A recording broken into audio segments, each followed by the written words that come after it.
May Allah keep our intentions pure and only for His sake.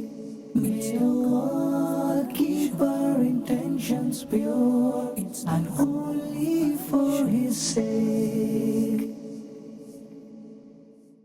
Alhamdulillahi Rabbil Alameen, wassalatu wassalamu ala Sayyidil Anbiya'i wal Mursaleen. Amma ba'd, fa'a'udhu billahi minash shaitanir rajim. Bismillahir Rahmanir Rahim. Salatu wassalamu alayka ya Rasulallah wa ala alika wa ashabika ya Habiballah. As-salatu wassalamu alayka ya Nabijallah wa ala alika wa ashabika ya Nurallah. The Holy Prophet sallallahu alayhi wa alihi wasallam said, "The one who recites one durood upon me, Allah Almighty sends 10 mercies upon him." Sallu ala al-Habib sallallahu ala Muhammad sallallahu alayhi wa alihi wasallam. Alhamdulillah. Once again, we're back with the program, Core of Action. In this program, we discuss the importance of making good intentions before engaging in various virtuous deeds. In today's episode, we'll be exploring the virtuous intentions we can make before starting a meal. My dear viewers, food is undeniably a tremendous blessing from Allah Almighty. It provides us with the energy we need to sustain ourselves. Eating is generally a mubah, meaning a permitted action. It can become a source of reward if accompanied by good intentions. In today's episode, we'll be hearing about the Sunnah and etiquettes of eating. We'll also present some relevant ahadith, inshallah al-Kareem. No doubt, the bounties of Allah Almighty are immeasurable. Attempting to enumerate, meaning counting these blessings, would be an endeavor without end. Even in this era of advanced science, where discoveries untie the mysteries of the universe and inventions, there is no tool or gadget capable of totaling the countless favors bestowed by Allah Almighty, the most generous. Truly, the bounties of Allah are beyond enumeration, past, present, or future. Allah Almighty states in the Holy Quran, وَإِن تَعُدُّوا نِعْمَةَ اللَّهِ لَا تُحْصُوهَا. Translation from Kanzul Irfan, and were you to count the blessings of Allah, you will not be able to enumerate them. In the commentary Siratul Jinan, it is written that the verse highlights the incomprehensible abundance of Allah's bounties upon humanity. It illustrates that these blessings encompass the creation of individuals such as healthy body free from ailments, functioning eyes, a sound mind facilitating comprehension, the ability of hands, the movement of feet, and countless other provision vital for existence. The verse emphasizes that the sheer magnitude of these blessings defies quantification. Even attempting to attain ma'rifah of the smallest of Allah's favor proves impossible. Thus, the collective inability of all creation to enumerate these bounties underscores their magnificence and extent. Therefore, Allah Almighty proclaims, attempting to enumerate the blessings of Allah Almighty would consume your entire life, yet even then, you would fall short of completing the task. My dear viewers, we've learned that despite our efforts, we cannot possibly count all the blessings bestowed upon us by Allah Almighty. Each of us, upon reflection, can recognize the multitude of gifts we've been granted, many of which we often overlook. Consider the journey of food from seed to food. A single seed planted in the soil is nurtured by Allah Almighty, sprouting into edible grains. Then He provides us with the means to grind the grains into flour. Water is bestowed upon us to knead the flour, and fire to cook it. As we consume the cooked food, we're blessed with hands to eat. We use our nose to detect its aroma and our teeth to grind it further. If any inedible object is encountered, our teeth alerts us and our tongue guides us to remove it. Our saliva aids in transporting the food to our stomach, where the gallbladder aids in digestion, separating essential nutrients for absorption. This sophisticated process from consumption to digestion is just one example of the countless blessings we enjoy daily.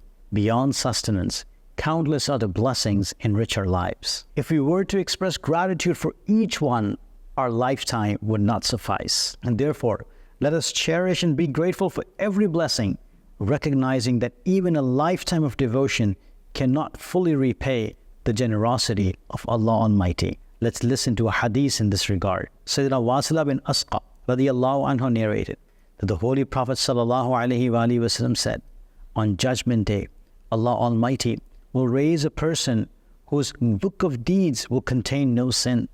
Allah Almighty will then offer him a choice between receiving the reward for his actions or being rewarded with Allah's favor and kindness. The person will reply, O Lord, you know I never disobeyed you. Allah Almighty will then ask him to be accountable for any one of his bounties. Upon examination, the person will find that one bounty of Allah encompasses all his good deeds. Realizing this, he will implore, O Lord, grant me reward with your mercy and kindness. Allah Almighty will respond, you will be rewarded from my mercy and kindness. In a similar scenario, another person will be brought forth with no sin recorded in his book of deeds. Allah Almighty will inquire, did you make friends with my awliya? The person will respond, I kept to myself. Allah Almighty will then ask, did you harbor enmity towards my enemies? The person will reply, O Lord, I bore enmity towards nobody.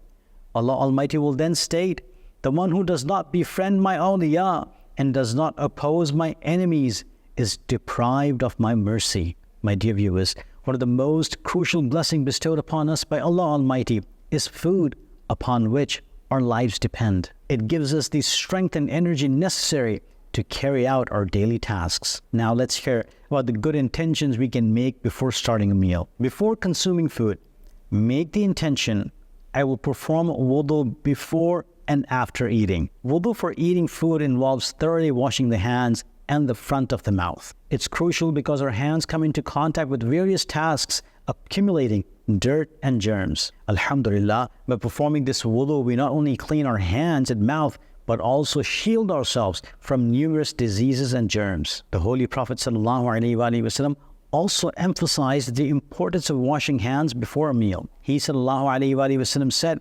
performing wudu before and after eating eliminates poverty and is part of the sunnahs of the messengers ﷺ. The Holy Prophet ﷺ said, if someone desires that Allah Almighty increases goodness in his household, he should perform wudu before and after having a meal. The final Prophet of Allah ﷺ said, performing wudu before a meal brings one virtue, and performing wudu after a meal brings two virtues. The Holy Prophet ﷺ said, performing wudu, meaning washing the hands and mouth before and after a meal, not only increases sustenance, but also drives away Satan. The final Prophet of Allah ﷺ said, the source of blessing in food lies in performing wudu, which entails washing both hands, including the wrists, before and after a meal. My dear viewers, these ahadith teach us the profound significance of performing wudu before and after meals. Not only does wudu for eating food eliminate poverty, but it's also a sunnah of the Prophets ﷺ. Furthermore,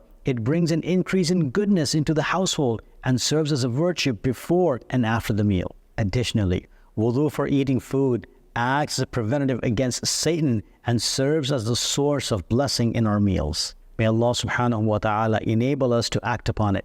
Ameen bijahin Nabil Kareem sallallahu alayhi wa sallam. My dear viewers, it's important to understand that the wudu for eating food isn't the same as the wudu performed for salah. Instead, it involves washing both hands, including the wrists, and rinsing the mouth, along with washing the front of the mouth. Before starting a meal, make the intention, by eating food, I will attain the strength needed to perform worship and earn a lawful livelihood. My dear viewers, many mubah action becomes rewarding with good intentions. Eating food fulfills our basic needs. Eating itself is neither rewarding nor sinful. However, when we intend to eat food to gain energy for worship, it transforms into a source of reward for us. By making this intention before eating, we turn an ordinary act into a virtuous one. Even if circumstances prevent us from engaging in worship after eating, the mere intention grants us a virtue. Before eating food, also make the intention, while consuming my meal, I will recite Ya Wajidu and Bismillah before taking each bite, and Alhamdulillah after finishing each morsel. Whoever recites Ya Wajidu at every morsel while eating food Insha'Allah, that food will be light in his stomach and his illness will be cured.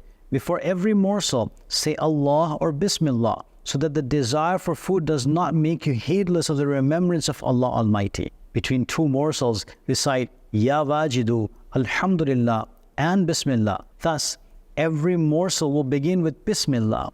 In the middle, there will be Ya Wajidu, and at the end of the morsel will be Alhamdulillah. Before a meal, make the intention, I will eat with 3 fingers according to Sunnah. My dear viewers, eating food with 3 fingers, the thumb, the forefinger, and the one next to it, it is the Sunnah of the Prophets ﷺ. To establish this habit, fold the ring finger and put a rubber around it. Alternatively, you can hold a piece of bread with these 2 fingers in your palm or perform both actions simultaneously. With practice, you'll find that you no longer require the rubber band. Sayyidina Mullah Ali Qari Rahmatullahi alayhi states, eating food with 5 fingers is a sign of greedy people. If the grains of rice are separate and it's not feasible to make a morsel with 3 fingers, it's appropriate to eat with 4 or 5 fingers. Before a meal, make the intention that if there is any sort of flaw in the food, I will not mention it. My dear viewers, some people have the habit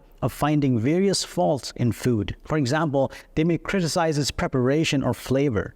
However, the Holy Prophet ﷺ disliked finding faults in food. If you find the food pleasant, you should consume it. Otherwise, it's better to stop eating. When you start a meal, also make the intention, I will pick up the dropped grains of food from the dining mat and eat them. My dear viewers, while eating food, if a grain or a morsel drops, pick it up, clean it, and consume it. And there are glad tidings of forgiveness associated with this act. It is mentioned in a hadith, the person who picks up dropped pieces of food and eats them leads a prosperous life and his children remain safe. Sayyidina Imam Muhammad Ghazali Rahmatullahi alayhi quotes, gather the crumbs and particles of bread, and by the grace of the Lord, you'll be blessed with prosperity. Your children will be healthy, secure, and flawless, and those crumbs will become mahar of hurs. My dear viewers, it is permissible to pick up a dropped flatbread and kiss it. Additionally, it is permissible to feed the grains, etc., that are dropped on the dining mat to hens, sparrow, cow, goats, etc., or place them in a location where ants can consume them. My dear viewers, during a meal, maintaining silence solely considering it good is a practice associated with fire worshippers. However, if one naturally feels reluctant to speak, it's acceptable. Nevertheless, engaging in useless conversation is inappropriate under any circumstances. Therefore, during meals, it's best to discuss positive topics. For instance, when dining at home or with guests, it's beneficial to share the etiquette of eating and drinking according to Sunnah. While dining, it's important to avoid discussing topics that may make others feel uncomfortable or disgusted, such as loose stools or vomit. Maintain a pleasant atmosphere and focus on pleasing conversations while enjoying your meals. Similarly, it is considered inappropriate to gaze at someone's morsel while he's eating in front of us. If you want to eat food together, make the intention, I will sacrifice good things for others. My dear viewers, sacrifice is indeed a noble act of piety.